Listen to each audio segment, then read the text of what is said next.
Que l'avenir pour l'Union sacrée de la nation dans le Grand Katanga après le décès de Gabriel Kyungu Wakumwanza, son coordonnateur. Déjà une guerre de leadership est déclenchée entre les responsables des différents partis membres de l'Union sacrée. La suite dans ces dossiers de Junior Kaniki. Qui pour succéder à Antoine Gabriel Kyungu Wakumwanza au poste de coordonnateur de l'Union sacrée? Une question qui traverse les esprits des plus d'un au sein de la classe politique katongaise.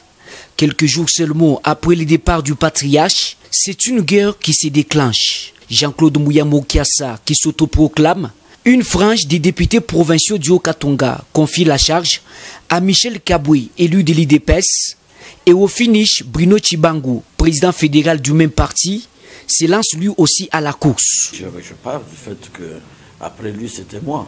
Après lui c'était moi. Et c'est ainsi que je fais l'intérim. Des désordres se trouvent dans les têtes de certaines personnes.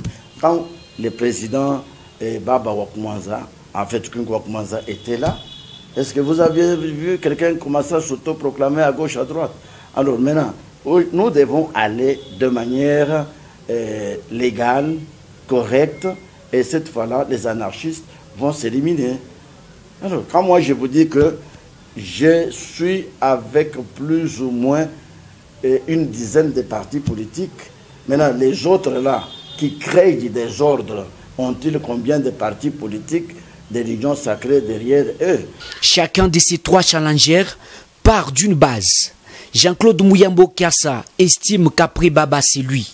Ce dernier dit s'élancer pour soutenir la vision du chef de l'État. C'est vrai, c'est la vérité. Après Baba Kyungu, c'est moi, pour les Katanga. Et nous voulons soutenir le chef de l'État. Point barre, c'est ce que je vais.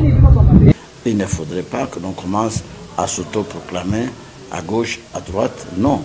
Parce que quand vous vous autoproclamez, il y a aussi des gens que vous devez diriger. Mais ces gens-là, comment vous allez vous présenter devant eux? Michel Kabwe, dans une émission, pense pour sa part est éligible à ce poste que c'est lui faisant partie d'une quelconque institution.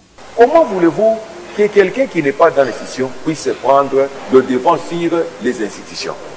Il faut quelqu'un qui est dans les institutions, qui peut fédérer avec tout le monde, afin que nous puissions vraiment cheminer ensemble. L'opinion s'interroge, est-ce qu'il faut nécessairement faire partie d'une quelconque institution pour rafler ce poste?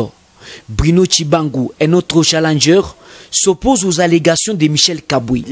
Donc quelqu'un ne peut pas venir se dire je suis honorable député et je m'autoproclame président. Non, peut être président ou je vais dire coordonnateur de l'Union sacrée de la nation qu'un chef du parti. Un chef du parti.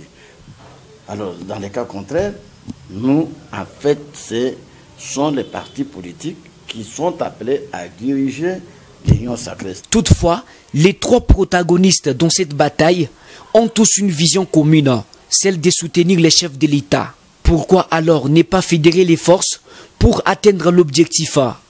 Est-ce chacun d'eux aurait-il un agenda caché derrière ce poste? La quête des intérêts mesquins vis-à-vis de l'Union sacrée. Autant de questions, c'est autant de réponses. Qui vivra, verra. Nous l'annoncions au sommaire.